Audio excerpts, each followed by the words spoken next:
Hello, welcome to Vets Coming Clean. I'm your host, Peg the Enforcer, with Granny Lisa.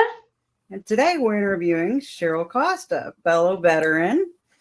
And man, all the hats that you wear. You're a veteran, you're Alexandrian Wiccan Priestess, make sure I get that right. And Unitarian clergy. Yes. So, as we ask all our guests, since today is Happy Halloween or Happy Samhain, or is it Blessed Samhain or Blessing Samhain? I've never understood how to say that. How would I say that properly to greet friends? A lot of it's Day of the Dead and Happy New Year, so it's New Year's. So we usually say Happy Samhain. Okay, Happy Samhain. So, what have you seen, Cheryl? Most particularly, since you are Wiccan Priestess, could you tell us what you've seen in relation to Halloween and the truth to it, of what it is? Well, okay, class I'm teaching with 40 people presently at the UU Church here in Rocky River. I took them on a guided meditation last Saturday afternoon, and got them deep into the meditation and introduced them to some of their ancient relatives. It was a very singular experience for all of them. And when I brought them back out of the meditation, there wasn't a dry eye in the place. And they said, "How did you do that?" So the mind is a powerful thing. And being a professional writer, I'm a good storyteller, so I can take you into a very deep meditation. Now, people say, well, was it real? It was just, for them it was. Okay. I gave a lecture on UFOs down in Phoenix, Arizona a couple of years ago, before COVID, about a year or two before COVID. And they took me out to the Superstition Mountains that evening. And I hope we might see some UFOs out there. And unfortunately, a thunderstorm kind of rolled in. So they were supposed to have some lady come out and take them out of meditation, and she didn't show. So I said, well, I can take you on a meditation. And I took them to an alien planet. And they were stunned at the experience. Okay. Magic is a powerful thing. And consciousness. I teach my students, you are connected to everything, everywhere, every when. And just because you think you're here and this is all the real stuff, this is the knock, knock, knock, this is where everything really happens. And I can show you where the rest of it comes from. All that stuff you forgot when you were a kid was real. Yes, there were monsters in the closet. Yes, there were monsters under the bed. Some of them friendly, some of them not. Okay, yeah. And mom and dad started programming you, telling you it's not real. Oh, what do you mean you think you used to be a Swiss arms maker when you're 4 years old? And you say, Mom and Dad, I used to make crossbows when I was a kid. No, you didn't. That's just your imagination. See, Western parents teach you not to embrace the fact that we have had millions of lifetimes. Okay. And so this whole experience with my students was giving them a good dose of touching the relatives that were still available that haven't reincarnated. Okay. And one of the other ones I'm going to take them to is I'm going to sit them down and take them back to their last past life. Okay. I know. Well, see, I had a loose handle on this stuff, growing up. I was Catholic, but when I got into Wicca in 75, in the Navy, that type of thing, I got a little more flexible about my view. And the goofy thing about all of it, and I knew some cool people in the service, both in the Air Force. I knew a bunch of Native American guys. Okay.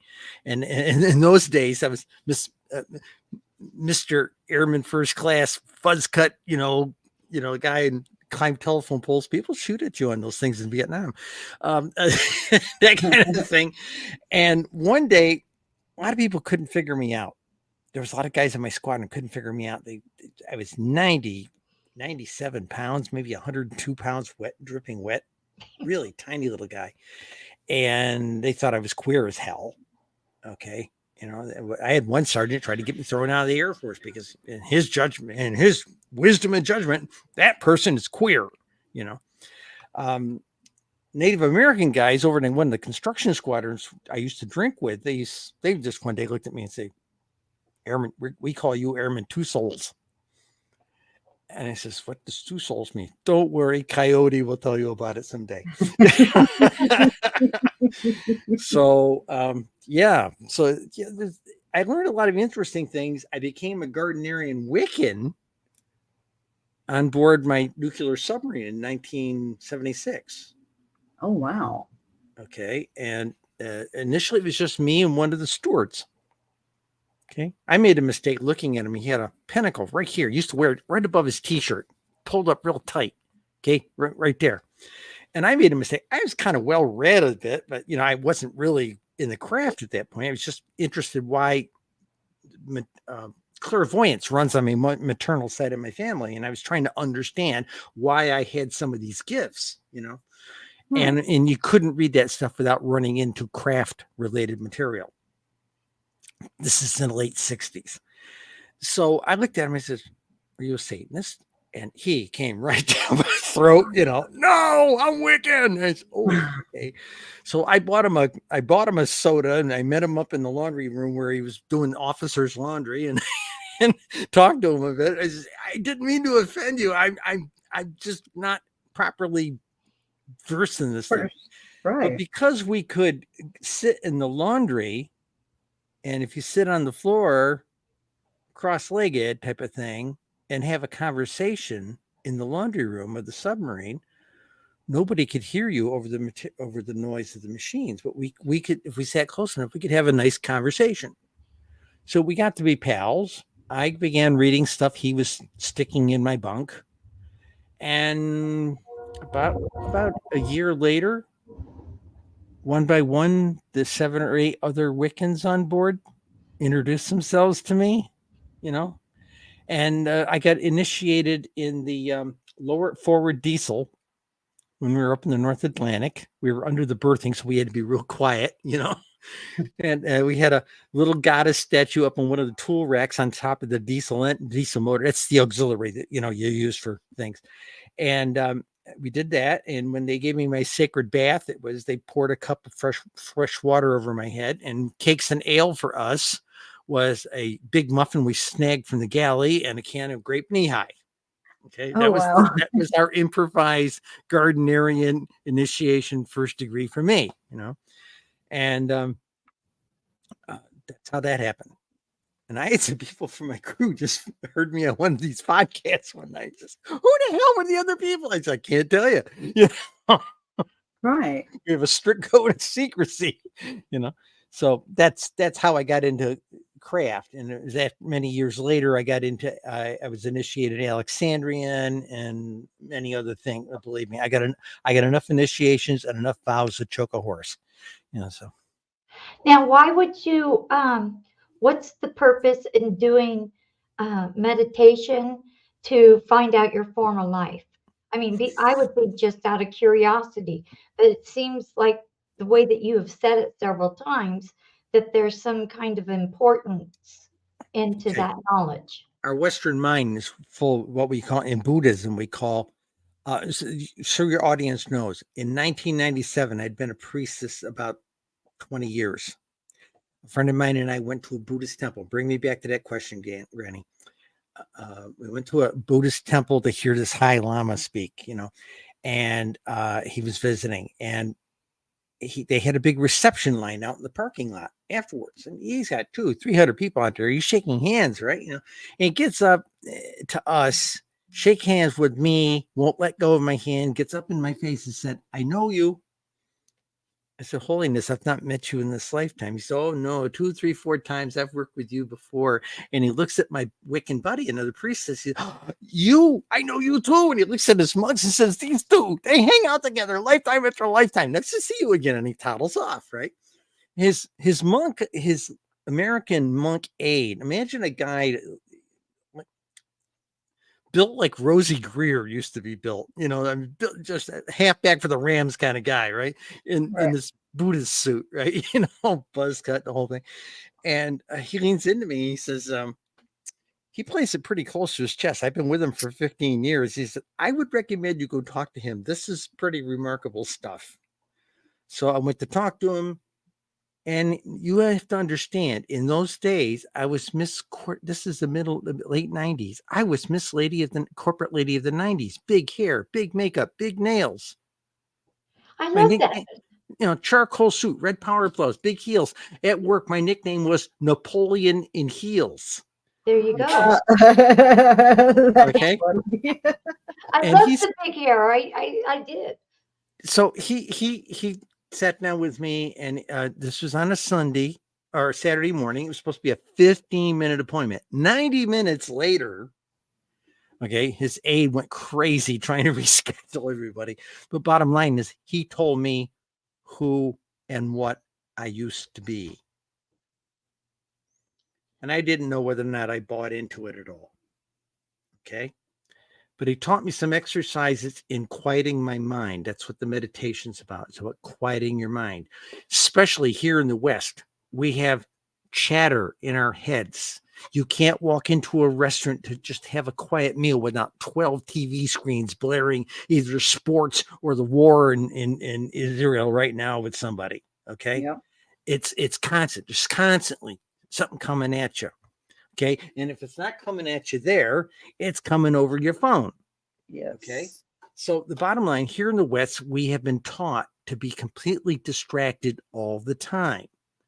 Meditation puts you in a quieter state and lets you start getting back to that state of mind you had when you were 3 or 4 years old.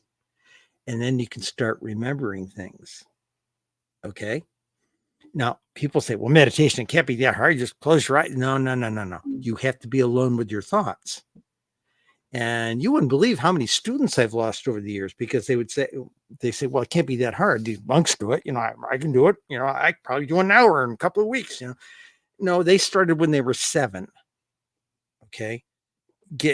Okay. And I guarantee you, you're going to quit after 2 weeks because I'm going to ask you to meditate for 2 minutes a day. And you're going to come back to me in a week or 2 and tell me it's too hard. And they do. They do. Okay. The trick is you have to be able to get it to the point where you can sit there for 2 minutes a day for about 3 months, a couple of times a day. I tell people, well, we can time it on our phone. Turn the phone off. Well, I don't have time. Do it when you're on the throne at lunchtime. Close the door, close your eyes, take a few deep breaths, and be alone with your thoughts. That's the hard part. And if it was easy, everybody would be doing it. Okay.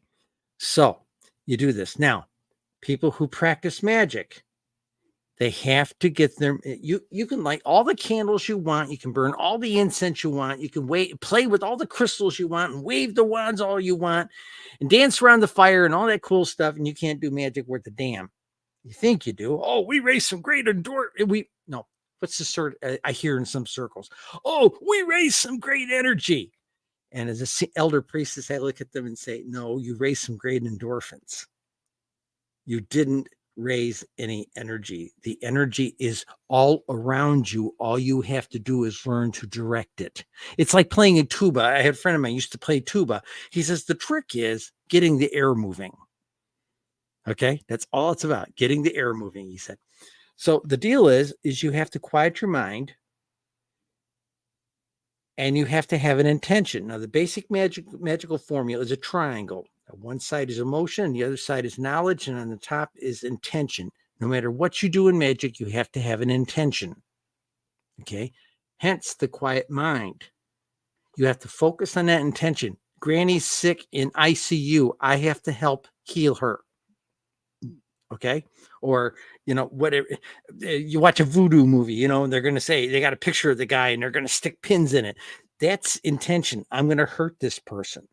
We don't recommend that. We don't teach that. Okay. And in fact, Bad magic, when you send it out there, is a 9 times 9 retribution. 81 times worse is what comes back at you. And there's tons of people on Facebook and these groups and think, oh, we don't believe in that karma crap, and we don't believe in, there's no such thing as blowback. But they're the first people to whine when everything is going to crap in their life. Okay. Yep. And people say, well, how have you done it? If you're such a powerful witch, why aren't you rich? They always say to me. This is, I'm enriched in ways you don't understand. I, on a daily basis, make offerings to all beings, everywhere, every when, all across all the universes. Now, the blowback from something like that, a generous offering for the benefit of everyone, everywhere, no matter where in the universes, that blowback's pretty cool. Yeah, it is. Okay, it's called loving fucking kindness. Excuse the French. Oh, no worries. We're all veterans here. We all cuss. Still, my I favorite still swear word. like a sailor. Okay, so back to the question. Why is it so important? To quiet the mind? No, to know remember. the past. It's not. Oh, okay. People say to me all the time, so I'd like to know who I was. And I said, you're you. What do you mean I had to be somebody? Oh, yeah, you might have had a different name. You had a different chicken suit, flesh, okay? I said, you lived that life, you died, you've come back, you're rested for a while, you came back, you're in another chicken suit. That's all. You're going to wear this one out like you did your Volkswagen. No problem, you know. That's all Right. this is. Okay. And now, Lama worked with me to remember, okay, some of my past lives. You see, I didn't have a handle on it. I asked for, he told me I'd been a monk, a nun, yogi. I was ordained as a yogini. He did it again. Me and that other gal. He called us over to his cottage one night when he was in town. He said, I'm going to ordain you yoginis because you're both yoginis. We are? Okay. All right. So what happens? I find out yoginis have reciprocal privileges to wear Buddhist monk or nun robes, depending upon their gender. So I asked for permission of the local lama at the temple we were at. Could I take Buddhist nun robes for a period of time? I'm told I was one. I want to see if I know anything about it. If I can see if it's good for me. Just go get a haircut and go see the monk over the monk house and have him give you some robes. So I literally, I had hair down to here. Okay. I went into a barbershop. I said, take me down to a Navy buzz cut. He did. I went to the monk house, went to the head monk, and I said, I've been given permission to have temporary nun vows. Can I have a set of robes? He looks at me and says, you don't know what you are. You're confused. You don't know what gender you are. I said, I know exactly what gender I am. You don't know what I am. And he wouldn't give me robes. All right. I'm an old theater person. My grandmother, I was a sissy boy. My grandmother taught me how to sew when I was 7. So I went home. I was a theater person. I went home and made a set of robes. And first time I wore them into the temple, all the monks and nuns were all over me. Oh, you did this wrong. You did that wrong. Oh, we don't wear it like that. 2 months later, the High Lama comes back to town. They went over and tattled. Now, it sounds like they're childish and all that. Look, everybody is still a student. Okay. Mm-hmm. Every level of attainment, you're still a student to somebody. Okay. So I get a call from his aide. He wants to see you. So I came over. I came in the door. He's making tea. He looks at me. Turn around, slow. So I turn around slow. And he says, turn around again, really slow. I turn around really slow. He says, how'd you get those robes? I said, I made them. Did you have a pattern? No. How'd you know how to make them? You're still having trouble with this reincarnation thing, aren't you? Yeah. How did you know how to make them? He says, but everybody's telling me I did them wrong. He says, no, you did them perfectly right, but you made a early 19th century set of robes. Oh, wow. I said, what? He said, same kind your Sanag would have worn. That was one of my old selves. I said, you kidding me? No, you got early 19th century set of robes there. He says, You did it exactly by the book. And how would you know how to do that if you did not know how to do that? Right. You are connected to everything you've ever been, everywhere, every when. So that was the beginning of me getting special training from him. And he had me do some real deep dives. And I've probably touched upwards of 50 or 60 of my past lives. Yes, I have been smothered. I have been stabbed, shot, blown up, hit by train cars, run over by horses, died in childbirth, plague, all the stuff that takes you out. I've been through all of it, relived it again. Okay. And then it's over with. They in the West, you watch a TV, watch a movie. Oh, when these spooky movies say, if you die in your dream, you die in life. Oh, baloney. Christ, I've died 50, 60 times in my dreams. No big deal. You laid there in the dark with your eyes closed. You're still asleep and saying, now what? Right. Okay. And it wasn't like St. Peter showed up, No. In fact, I have a poster someplace around here. I'm an Egyptian priestess. In Wicca, you can, whoever pantheon of gods you connect to, I'm an Egyptian priestess. Isis or Set is her proper Egyptian name, but Isis is what everybody knows her as. She's my patron deity. And I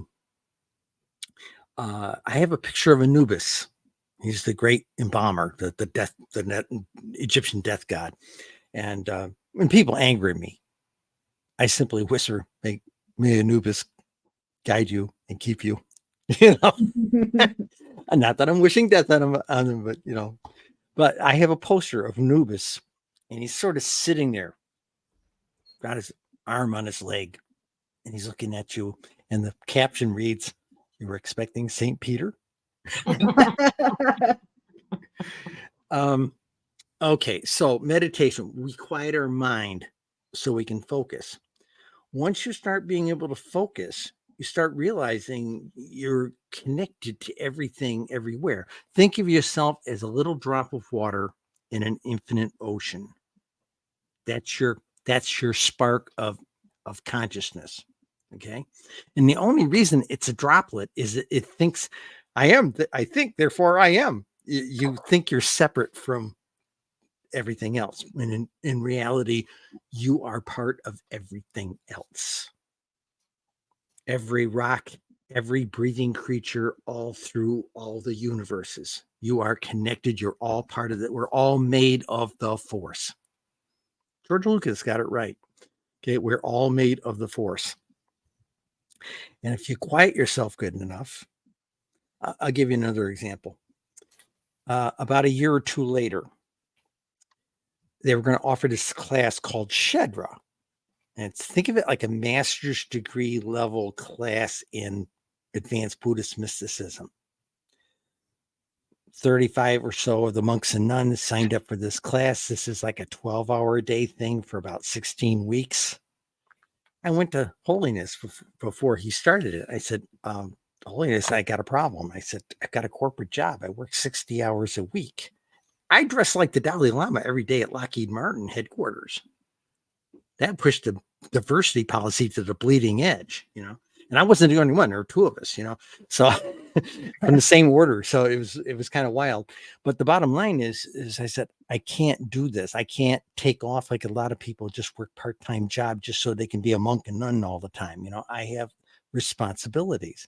He said, don't worry, you've done this before previously as your other selves. He says, no problem, you've done this. I said, I want you to contemplate this.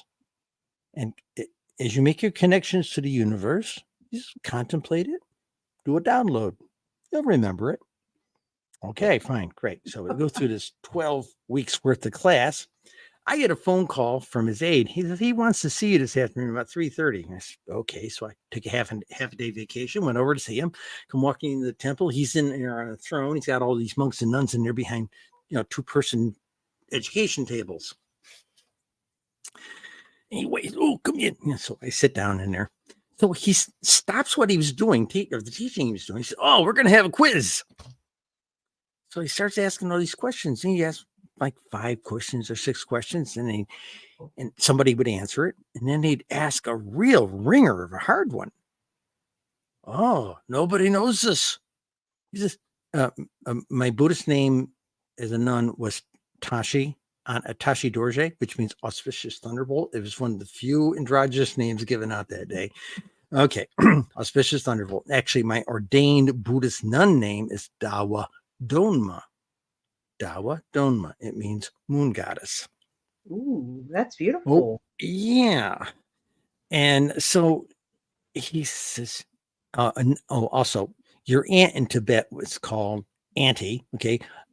Your aunt in Tibet was probably living in your parents' attic, and she was a Buddhist nun, probably. So that is the Tibetan Buddhist term is Ani. Anila is an endearment, but Ani is an auntie. Okay. So they call nuns auntie. Okay. Anitashi. Okay. Anidawa. Okay. Anitashi. Can you answer it? I gave him the answer. Okay, he goes on another 5 questions. He does about 35, 40 questions, and about every 5th or 6th one, he drops in one of these ringers, and he looks to me and says, Anitashi, what's the answer? And I give him the answer. Finally, one of the senior monks stands up. He says, Holiness, this is the flunkiest novice we have in the place. We've been with you for 12 weeks. How the hell is she sitting here answering all these hard questions? He looks at me and says, Anitashi, how did you do it? He says, well, I couldn't come to the class, so you told me to download it directly from the universe, so I did that during my meditations. He looks at me, and everybody's going, huh? And I says, yeah.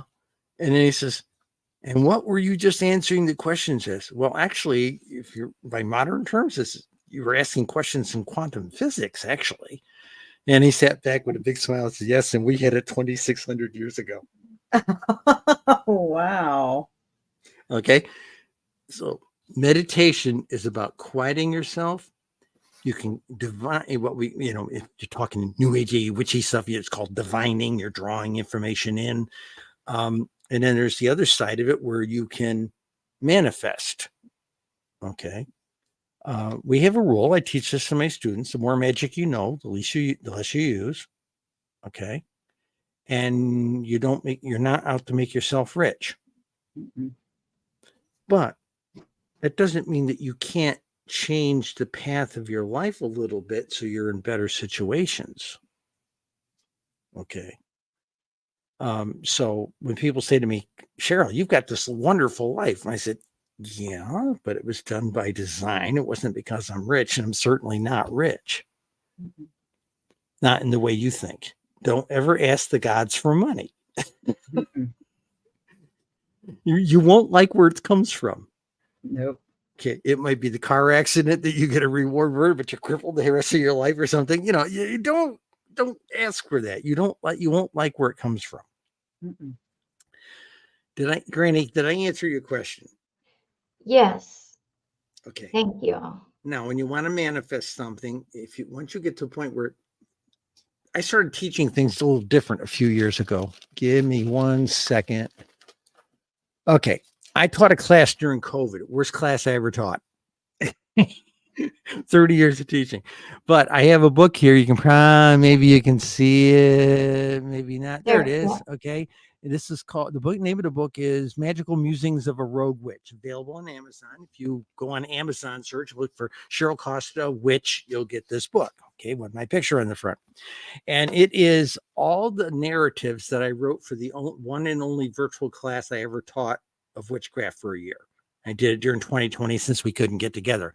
I will never do another one because it was the worst experience of my life trying to teach it with people who, I can't make it at that time. Where were we going? Why were you telling me you can't come to class at 2:00 on Tuesday? Because we're all stuck here watching streaming TV and drinking, So that's how that went. So I wrote that book, and that's the best condensation and primer of how I teach magic. And amazingly enough, with all the UFO books I've written and all my novels and all that, and my short stories and all that cool stuff, right now it's the #1 book that's selling in my collection. Who knew? I didn't expect this. That was the last thing I thought would happen. Wow. But it does well. And I'm running a second one right now because I'm teaching this class with 40 people. And basically keeping notes on how, usually when you teach a class, you're teaching 5 or 10 or 15 people for a year. This stuff, usually in your kitchen or your living room. We're teaching 35, 40 people in a church setting. Okay. And the dynamics are differently. I've got an advanced class that are acting as my TAs. They're all very seasoned practitioners in their own right, but they've been training with me at an advanced level. I've been training my replacements. I'm not getting any younger kids, so I've been training my replacements. So I said, okay, we're going to teach this public class 101, and you're going to learn how I do it for a big class, because very few people do it this way. And we had a ton of people saying, can you put it virtual? No, it's live because it's an apprenticeship. Okay. Now, how do you know if you've got, sorry about that. How do you know if the person is, I don't know, gifted or anything like that? I mean, Everybody's because the gifted. Dalai Lama looked at you and he knew. No, it wasn't the Dalai Lama. This is the head of Orthodox Tibetan Buddhist in North America. Thank you. Yes. Okay. I've had only one encounter with the Dalai Lama, and it was the weirdest thing I ever experienced. Okay. I fell over. Everybody thought I was having a heart attack. The squad took me out of he was giving this big talk. I think it was American University in their field house, their big basketball court and everything. Richard Gere, Goldie Hawn, and a couple of other notable people were sitting in the front row. Okay. I had a gift ticket to go there and sit with the monastics up either side of the stage. And he was giving his talk, and he had a translator. He would talk English, but sometimes he would let it go to his translator. And all of a sudden he stopped in his talk. He says, some of us need to go where some of us need to be. And I wonder, what the heck was that about? All of a sudden, I am falling over. I have got excruciating pain in my chest. And the squad guys come and get me and cart me out of there and take me in an ambulance up to one of the local hospitals. Of course, we hit a bump on the way in, and I let out one hell of a belch. But because I was brought in on a cardiac, I had to sit in the emergency room for 4 hours. Oh, man. Now, people would say, well, that was bad karma. The guy in the next, how they fence things off with curtains? The guy in the next bed over, or next table over, expires. I was one of the few death and dying monastics there that day. Whoever this guy was, Mr. Rodriguez, whoever he was, he had the karma to have a Buddhist monastic trained in death and dying rites. I was right there with him when he died. Wow. Okay. So you see how the waves of the karma work. Yeah. He knew you had to be somewhere, and you ended up where you were supposed to be. I'll give you one for Vietnam. I was a telephone field person. Okay. Me and my sergeant were out. We had Army guys had to take us out because we were Air Force weenies. We weren't really like ground pounders, So they took us out to repair this relay station. We ended up in a firefight. Okay, these things only last under 10 minutes. This one kid got a couple of you got wounded and everything. This one guy takes one in the chest.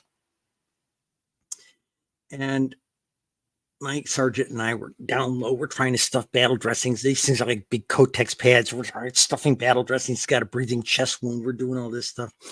And this kid looks up at me, and he says, big baby blue eyes, looks up at me and says, Father, baptize me. Now, I was raised a good Catholic kid. I was a good Catholic boy. Okay, went to mass every morning. Okay. Right. And I looked at him. I said, I'm not a priest. I'm a telephone man. Leave me alone. Come on, shut up. And he kept begging to baptize me. So finally, to shut him up, I took some canteen, but I knew the drill, baptized him, right? And the nuns had told us, in an emergency, do it. Okay. Right. So I did. Well, firefight ends. They bring in a Huey to pick us up. We get him on the thing. My sergeant says, let's go with him. So we're going back. And the medic is sitting there telling us, says, I think he's going south here. And so I said, oh, Christ. Dug out my M16 oil, gave him last rites. Right. Get him back. Okay, he's fine. He survived. He runs a dairy farm in Wisconsin. But base chaplain found out about this. Had me over for tea. Thought this was fantastic. He says, did you ever think about going to priesthood? And I said, yeah, I was raised Catholic. I was supposed to go to seminary. And I got in an argument with the pastor and they pulled my sponsorship. April 17th. It was the day that April 17th, 1970. It was the day that the Apollo 13 astronauts came back. Okay. Funny how things like that happen. And of course, they wrote a letter to these guys. I did not ask them to do this. They wrote a letter back to the old parish. Hey, well, they said the Air Force will let you out if you want to go to seminary now. We'll sponsor you and all this stuff. And now, Right. I wasn't there. That wasn't where my head was. Right. Okay. You don't say you want to go to seminary after you've been in combat. Your head is not there, for all that. And it was probably one of the best blessings in my life that I didn't go. Okay. Because it probably would have been a lot more pain later. Plus I already knew I had this gender thing going on and I didn't know where that was going either. I knew in high school. So it's a complicated journey. And people say, now, karma. People think karma is like you do something bad. It's a bad payback. It's not really that. There are waves of karma. Things you've done good, things you've done bad, steer kind of where you're going. And it's like waves. It's like being caught in a current of a river. Okay. And some of it may seem bad. Usually the things that were probably the worst things usually end up having been a blessing. Okay. I shouldn't, I volunteered for a second overseas assignment coming out of Vietnam. They sent me up to Japan. I was hooked up with a mobile telephone crew. We were in Korea and we were building revamping the telephone system up in South Korea because nobody had updated it since the 1950s. And guess what? A couple of years before we had the Pueblo incident. And that's when they figured out the communication system in South Korea was inadequate. So we were up there living on the economy, living in local Korean hotels and things. And we were out there doing telephone lines, making manholes, doing all that stuff. Right. And my hometown gets wiped out in a flood.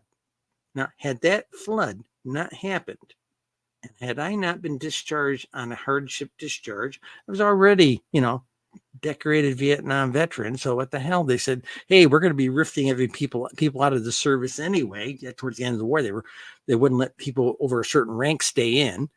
So all that went on. So had I not had I probably would have spent my entire Air Force career in the Asian Rim. I was having a good time over there, but it was not meant to be. I'll give you another example, karma. My surgeon scheduling me for my gender change operation after 5 years worth of therapy and hormone treatments and all this stuff. Okay. Most people do it in about a year. I took my time. Everybody was telling me back in the early 80s, they were saying, oh, Costa, you're out of your mind. You're crazy. We're going to find you dead in the gutter. This is going to destroy you. And so my attitude on this was, if I'm crazy, if I'm not doing this for the right reasons, then I'm going to spend the money instead of just doing it the minimum amount of therapy. I had good insurance at the time. I said, what the hell? I got a corporate job. I got great insurance. We just went into deep therapy. And after about 2.5, 3 years, my therapist, I was rolled up in a ball crying on his floor one night. And he says, you know why you haven't done the change? You know why you haven't become her? Because you don't want another piece of paper with his name on it. That's very interesting. All my college degrees have her name on it. All the best stuff, all the novels, all my plays, everything all of the volume of stuff that has poured out of me in 35 years came from her, not him. Okay. So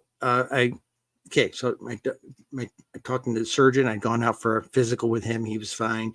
He says, I'm speaking at a medical convention. He says, I'll be back. I'm happy to do you the first week of November. This is 89. I said, I'd like to actually have it done on the morning of the 31st of October. So why? I said, I'm a witch. He was a Knight of Malta. He got it. Okay. He says, Oh, wow. yeah, but I'm scheduled to speak. They've had me under contract for 2 years to come speak to this thing. I said, well, they're going to cancel your convention's going to get canceled. He said, these things are scheduled 2 or 3 years in advance, contracts, hotels, all that stuff. They don't cancel conventions. Calls me up about 3-4 days later, and he says, was it 8 o'clock in the morning on Halloween that you wanted this? I said, yeah. I said, what happened to the convention? He says, they canceled it. I said, what happened? He says, well, the San Francisco earthquake, for one. He says, all the really tall buildings got shook and damaged, and they don't have enough inspectors to go around and clear them, so they cancel all the conventions until they can get the thing recertified, safe for conventions and large quantities. So plan on flying out to Youngstown, Ohio, and we'll see you. And that's how that went down. You see how these waves of things happen? One more cool example of this.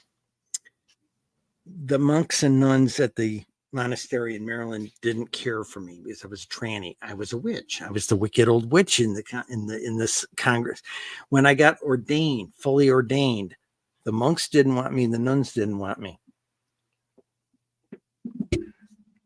What a horrible place to be in. Huh? I said, that's a horrible place to be in. Yeah. Well, I have a question for you, Cheryl.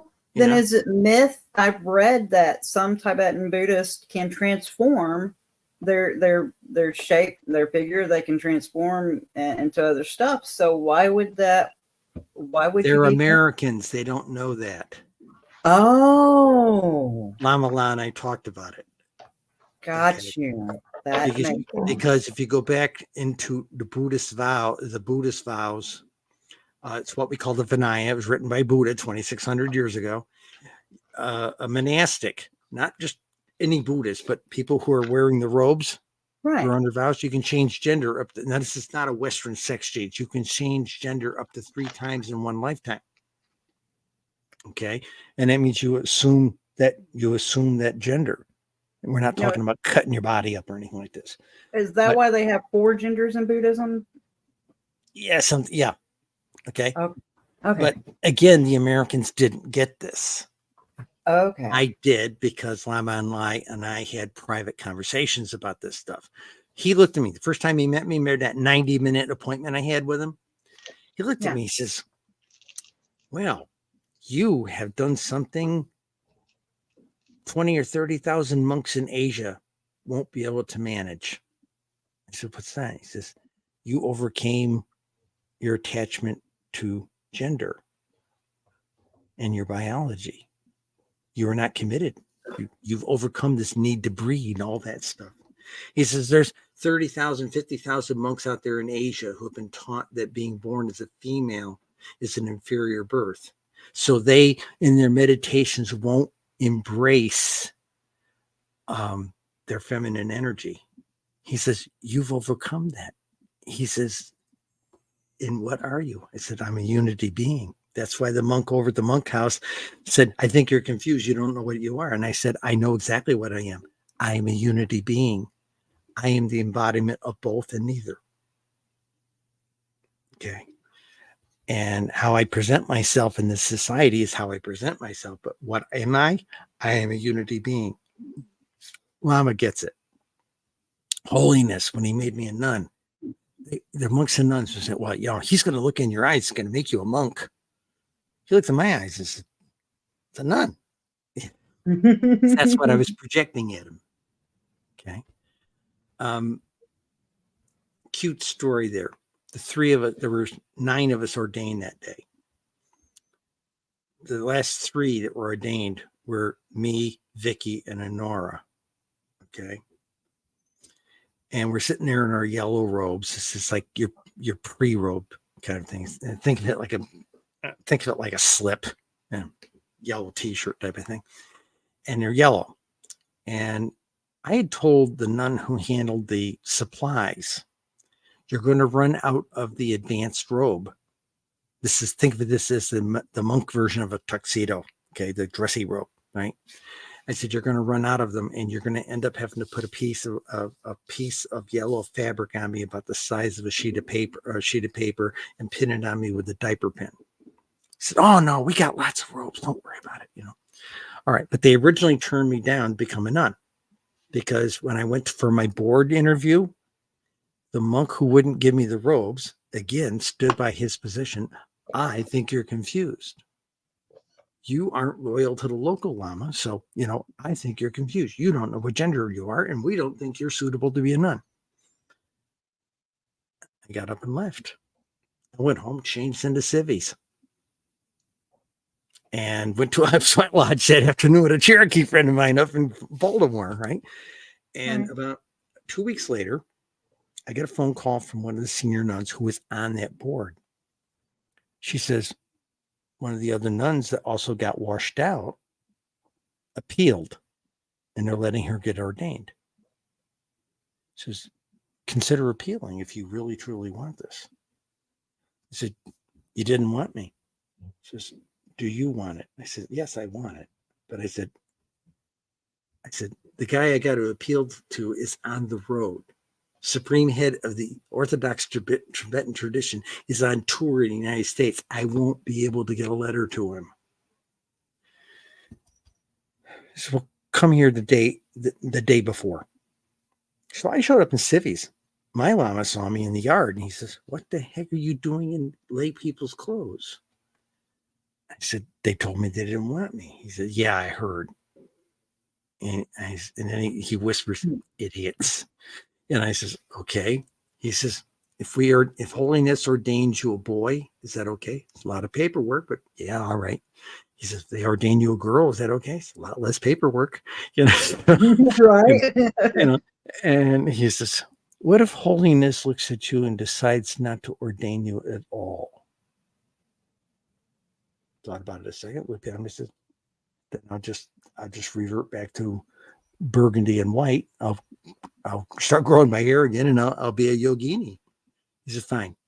Be back here 6 o'clock in the morning tomorrow. It's okay.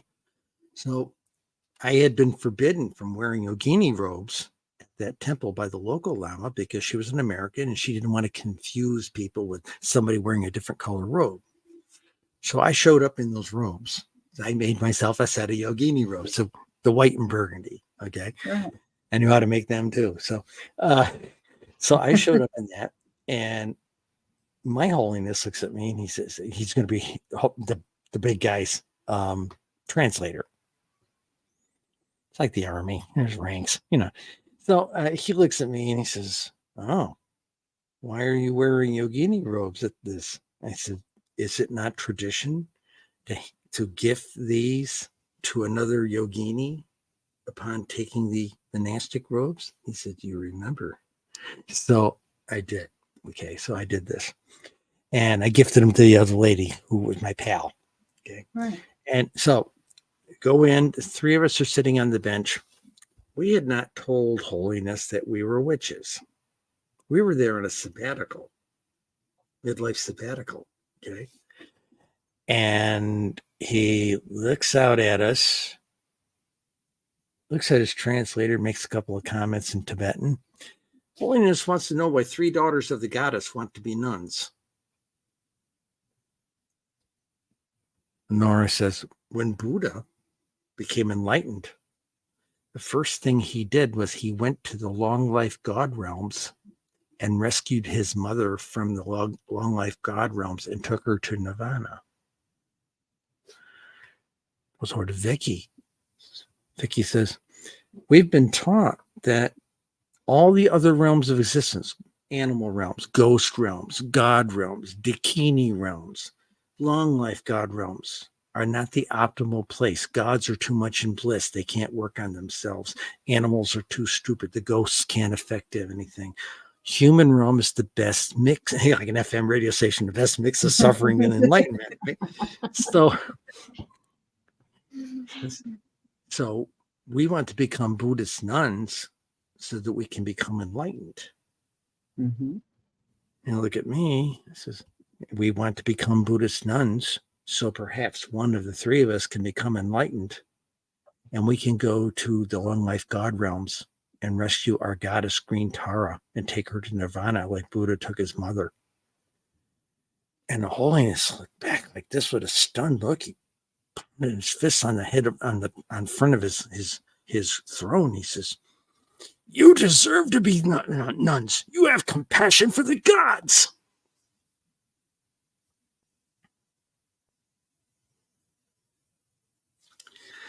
So you can see this is a unique adventure. Very unique. You're traveling a thing that you've not ever done in any of your previous lives. It's like you're bringing them all around into one junction. Yeah, it feels that way, doesn't it? Yeah. Sounds like it. Yeah. Someone asked me a couple months ago, I was at a metaphysical conference. Someone said, do you remember any of your past lives? I said, yeah. I don't have a name for any of them. I have what I call a nickname for some of them. Okay. He said, what was your last one? I said, I was an electrician on a U-boat, German U-boat. Okay. He said, you guys died in that thing? He says, yeah. April 14th, 1944. Yeah. U-550. Why? Off the coast of Boston. You remember that? I said, how did you die? Were they blown up? I says, no, we sank and I suffocated. Okay. And like I said, there's that whole thing of shot, hit by train cars, run over by trucks, childbirth, plague, you name it. Okay. When I was in 2nd grade, my father had a wood shop and I wasn't only used to power tools, but I used the hand tools.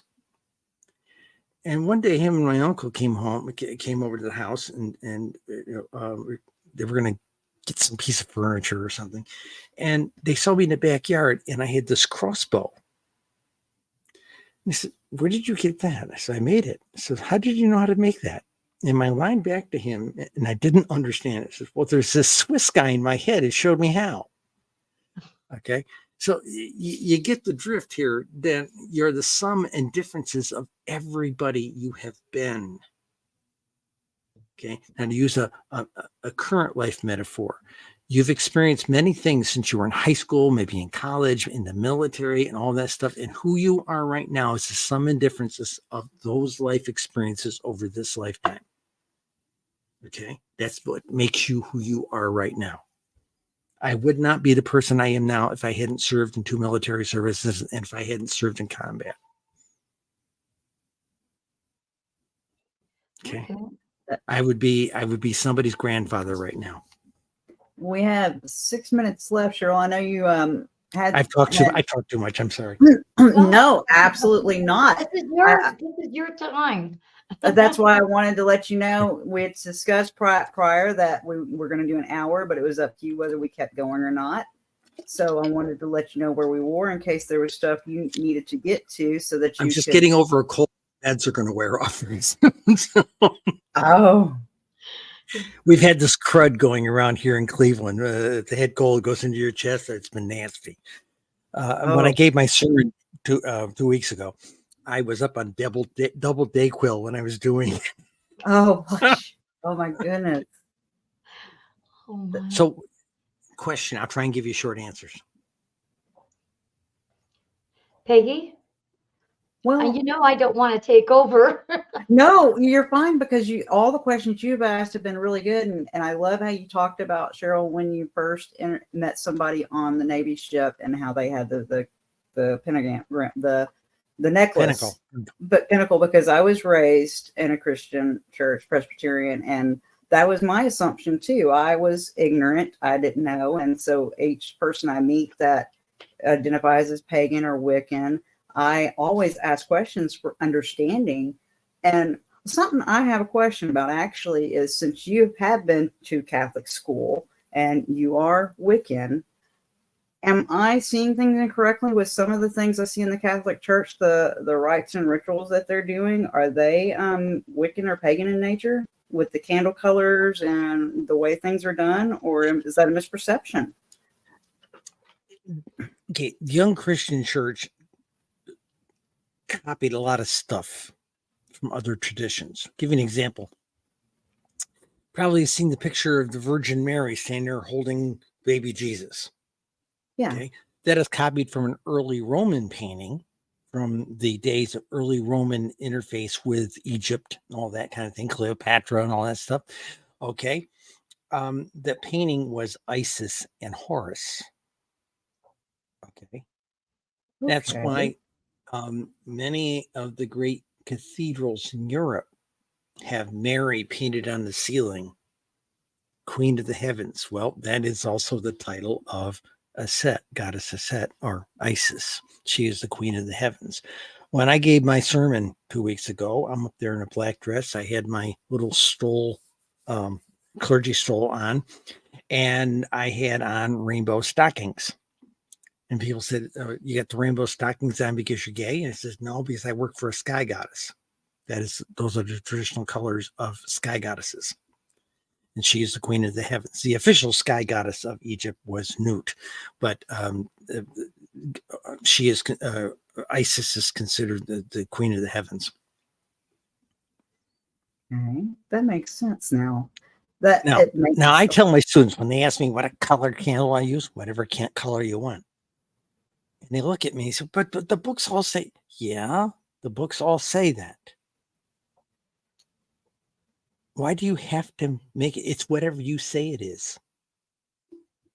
We have a question from the audience. Kelly Lee asks, what's Kelly? it called? They say when we pass, our spirit goes to something, not sure, Chamber of Lives or Book of Lives, to look back on the life we just left. Does that make any sense? Yeah, when you pass, you go into a state of resting. Native Americans call it the Summerland. Wiccans tend to call it something like that. Catholics call it purgatory, whatever. There's a lot of different names for this place of resting before you come back. You make decisions. As they say, people will frequently tell you, say, oh, God, I'm having all this really bad time. You chose this before you came here. You asked to be in this scenario. Here it is playing out, and everybody else is like a big LARP, everybody's playing their part, so to speak. That's how I teach it. It's one big freaking game, Trump. All the world's a stage. I have another question. Sure. When somebody is learning about witchcraft, if they experience certain things that just doesn't make sense, but they're a very spiritual person, is it possible that other humans can know that and act on that? Good question, Granny. Okay, I'm trying to understand. Can you simple it down to what you mean? I'm trying to wrap my head around what you're asking.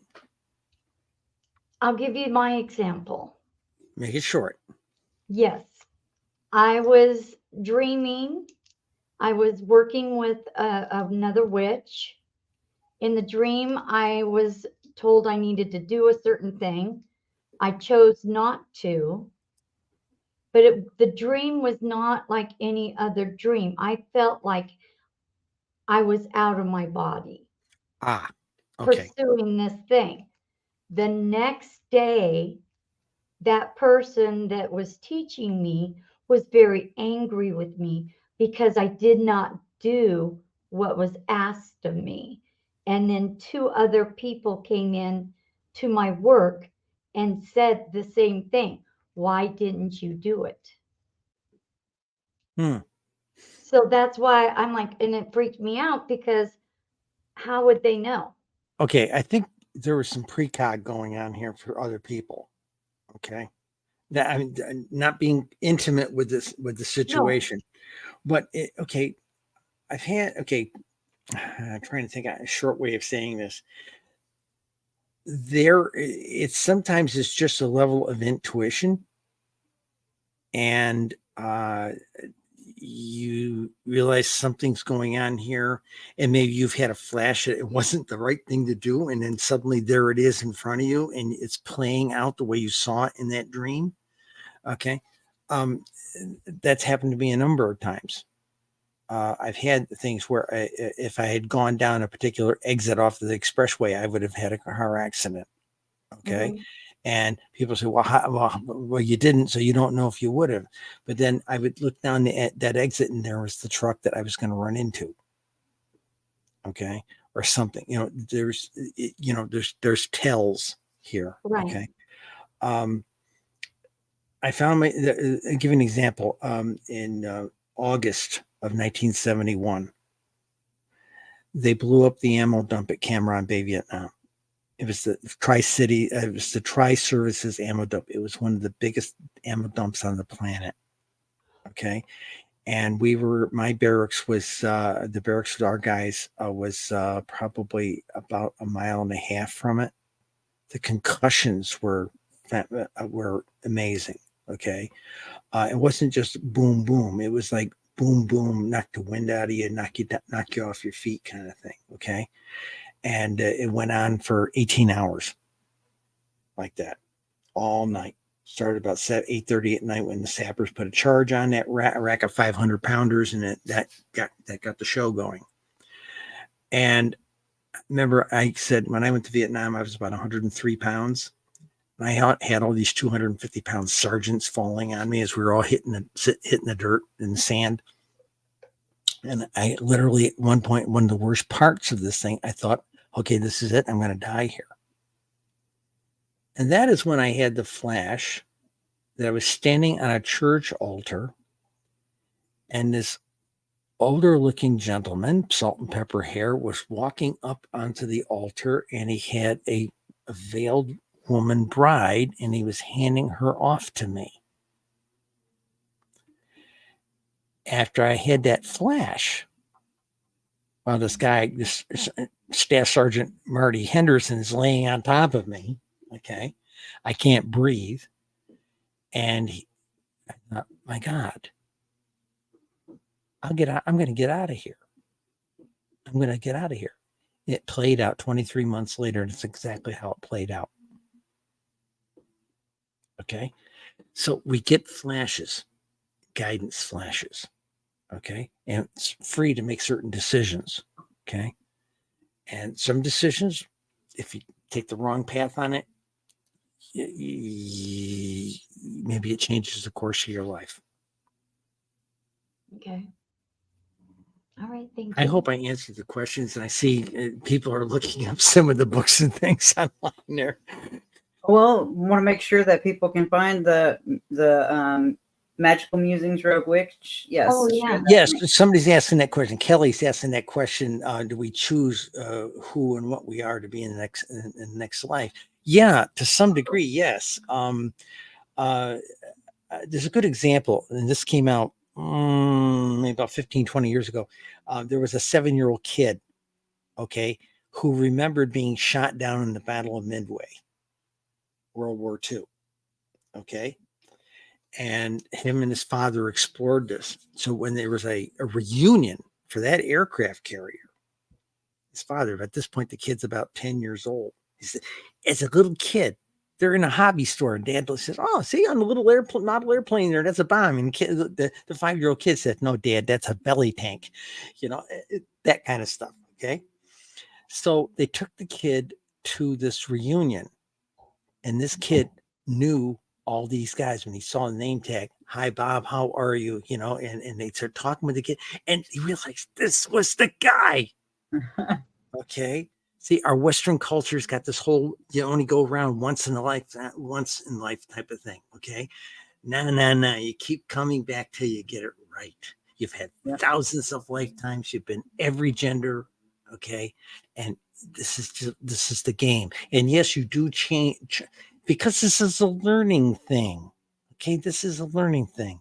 And so hey, let's try out that.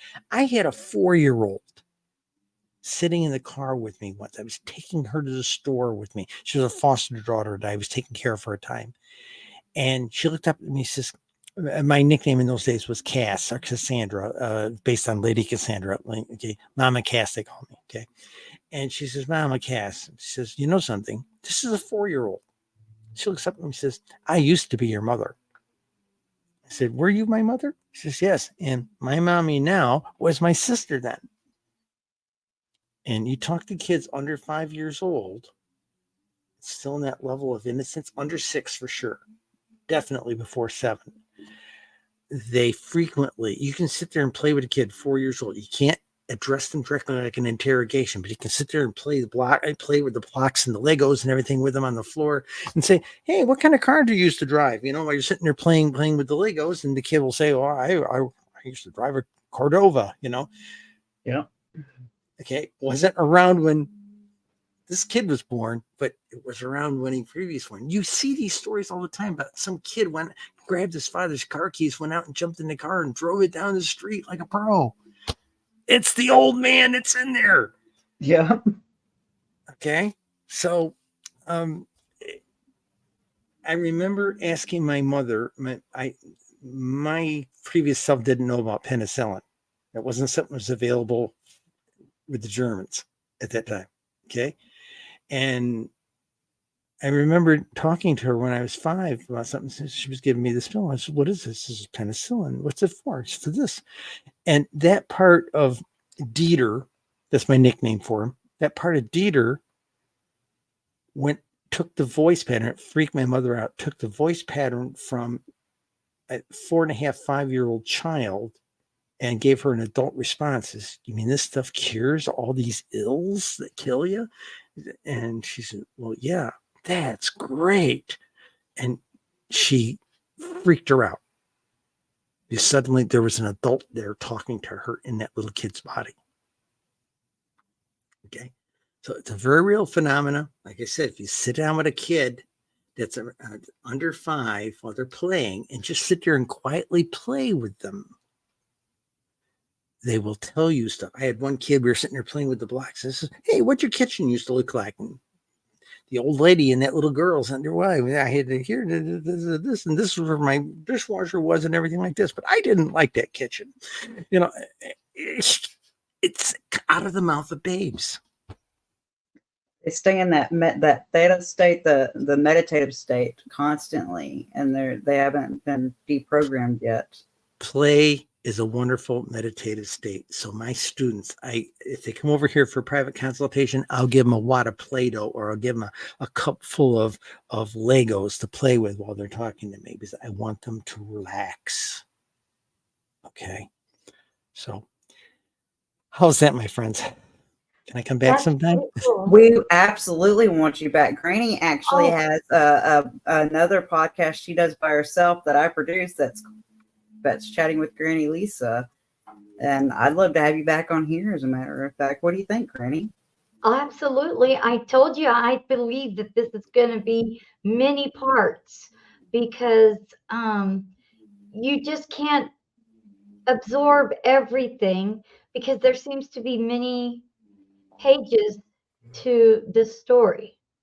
I'm 71 years old. I just gave you 7 decades worth of No, but I'm talking adventure. about Yeah. deeper Oh, into, oh yeah. Oh yeah. you know. Like we could do a specific one with Granny just on your military career if you wanted, and then we come back and do just specific on if you want to do the Buddhism or the Wiccan, or we can do more in depth. We can shows go later. anywhere. I'll give you one flavor of something that's maybe interesting. I'm in therapy at the VA right now. Okay. I had to go in for a health issue. Okay. I've avoided the VA for 5 decades. Okay. And especially This is what I hear. after I changed gender, every time I tried to apply 15 years over the last 15 years, they would I always had to put my legal name change stapled to the PIP form, and they always seemed to lose my application, especially during the Trump years. Okay. So I didn't actually get into the VA except for one time in 96 for something. When I was writing a play, I dug down too deep in my own memories to build this character I was writing in the play, and I had to go in and have some therapy. Okay. And when I explained it to the intake person, he said, "This is complicated." And I was Cheryl at that point, and they said, "This is complicated." It was like had a shamanic flavor to it. And when shrink went back, this intake therapist went back and started talking to the other shrinks. One of them stood up and says, I'm 70% Chippewa. I'll take her. So he comes up to me. He sits down with me in the first session. He says, "This is how we're going to do this. I'm going to give you the standard 45-minute talk, and we'll do a number of these over the next couple of months." I said, "Fine." He says, "But here's what we do. Take the whole afternoon off. You'll come over. We'll do our 45 minutes. We'll take a smoke break, a Coke break, whatever. And then we'll come back, and then we'll talk like shamans, and we'll get to the bottom of it." Nice. And he helped. I gave him a videotape of the play that we wrote and what had happened and what I had dredged up. And he said he must have watched it 10 times. Okay. Wow. And so he understood. And we actually put this whole thing down and put it to bed over 10 weeks. Okay. But that was in 1996. Again, I never was able to connect, never had a need to until I started having some symptoms. Oh, by the way, I had exposure to Agent Orange. And that's what's biting me right now. So when they're doing my intake down there about a year ago, they said, "Oh, they run you through extensive screening now." Okay. And he sat down and says, "You've got a tremendous case of PTSD. I said, "You think?" Right. Really? It was 2 levels. Mhm. It was the Vietnam stuff. That was one flavor of it. And the other flavor of it was all the stuff I can't tell you about when I did in the Navy. Mm-hmm. Okay. I'm pretty sure I have a good imagination. I've heard Both of many us do. stories. Yes. Yes, Well, at the time of your service, you bet. Yes. the funny thing is, and I did some checking out. I'm a writer, World War II, those guys we defeated the Japanese, we defeated the Germans, and all these guys wrote books about what their service was like and all this stuff, all their adventures and everything. We won the Cold War, but we really didn't win the Cold War. It was kind of petered out. Mm-hmm. So we still can't tell what we did. A very dear friend of mine and I saw each other this past summer, and somebody says, "You two know each other?" We were at this metaphysical thing. Neither one of us knew the other was going to be there. Wow. Hadn't seen each other in 30 years and just braced. And says, "Well, you two should write a book together." And she looked at me, looked at them, and said, she puts her hands up like this. I put my hands up like this and said, "We'll get adjoining cells in Leavenworth if we tell you what we know." Okay. So the only way I was able to do this was my therapist, the current novel, the spy novel that I'm writing. I can't tell the truth, but I can't not tell the truth. Right. So different people, different times, different circumstances, but the narrative is pretty damn close. Absolutely. My therapist looked at me and she says, she was reading the novella and she says, holy God, what's it feel like to tell the truth like this? You know, but it had to be somebody else. Right. That's what Granny and I have been talking about is we trying to explain to other veterans that need to talk, that don't think they can talk. It's like, but if you change these items, you can tell this story and get it out and not have to hold on to it any longer. Because I know so many people that hold on to what they saw or what they had to do because they signed that paperwork. And it's like, that's not healthy. It's really not. No. Exactly. No. And when they got deep in me, part of the reason also is they were examining me for this other time. Oh, by the way, I'm in a group therapy. I can't tell you details, but one of the group therapies I'm in is for tranny veterans. And people think, well, you were this, combat veteran. I says, yeah, I'm in a group of trannies that were assault Marines, SEALs, special forces, and they're the nicest bunch of ladies you've ever met in your life. Now, to some degree, there is, I no longer want to be him. Okay, please understand that. Okay, but it's not hiding. They are becoming their authentic selves. And one of the biggest bitches we all have is we weren't, back during the Reagan years, they were running anybody they suspected of being gay out of the service. Okay. And that's part of the reason I left when I did. Otherwise, I might have stayed career. But the bottom line is it was starting to get rocky and I couldn't take the risk. But the bottom line was we all had this situation where we are suffering now because we were not allowed. Let me say it this way. Because we couldn't express our authentic selves in those days, it was a slam against our personal honor that we all had as soldiers, that we had to lie about an aspect of ourselves. Right. And that's hard to do. Absolutely. And we did, and we had to keep it secret. So I'm under the State University of New York at Albany has taken my papers, because I was one of the early trans activists and one of the 6 people who created the term transgender. Okay. There's only 3 of us left alive. But the deal is they took my papers, 25 crate loads of it. And they said, we love our social activists here in New York State. So they've got my papers. I'm still, every time I write a book, they get the original manuscript when we're done. Okay. And funny thing that came out of that whole thing, I want to say this. They put me under contract to write my autobiography. I couldn't make it come out. I can tell you every kind of story you might want to have, but I couldn't tell my own story. It wouldn't come out. Right. And the shrink worked with me on that. I told him about the situation and he kept needling at it until he pricked open a little festering box of stuff deep in my psyche where all the PTSD shit was sitting. Got all that pus out. And after a couple of sessions digging in there, I wrote a 25,000 word first chapter to my autobiography. Wow. Okay. It's coming out of me now. I still have to dance around some things, obviously. Right. But everything that isn't actually classified, I'm telling straight up. And I had to ask him at one point, do I get to tell the truth? He says, what do you mean do you get to tell the truth? I says, and not care where the chips fall because there are people who deserve to be called out for what they did to me. Yeah, tell the truth. Let the chips fall where they lay. I'm making dinner. Okay, do. So that's where it went. So that's the deal. You can spill it, but you have to find a creative way to spill it. Okay. Absolutely.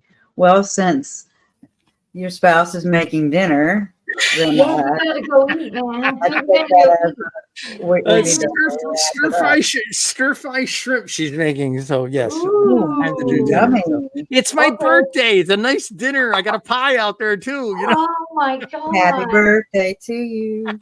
Happy birthday to you. So 34 So years. happy we had you 34 tonight. years Thank a you girl, for baby. sharing that with us. Your birthday on the, oh, that's so sweet. Thank you.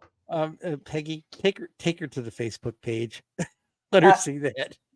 I will take her to the Facebook page and Ladies, anytime, anywhere, love being on the show. We can talk about whatever you want to talk about next time. Happy to do it. Granny, if you want me on your show, by all means.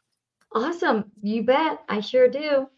thank I you so will. much, Cheryl. We love you, and happy Oh, it's very nice Halloween, meeting everyone you. that's watching, and blessed Samhain. And Okay. have That's a good one. Vidanya. Check us out, honey. Thanks.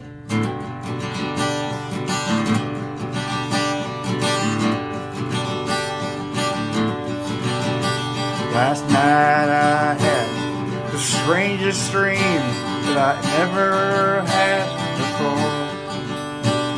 I dreamed the world had all agreed to put an end to war. And I dreamed I saw a mighty room, and the room was full of men.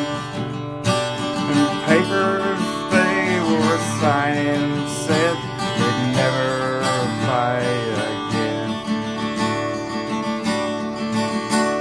And when the papers were all signed and 1,000,000 copies made, they all joined hands and bowed their heads, and grateful prayers were prayed.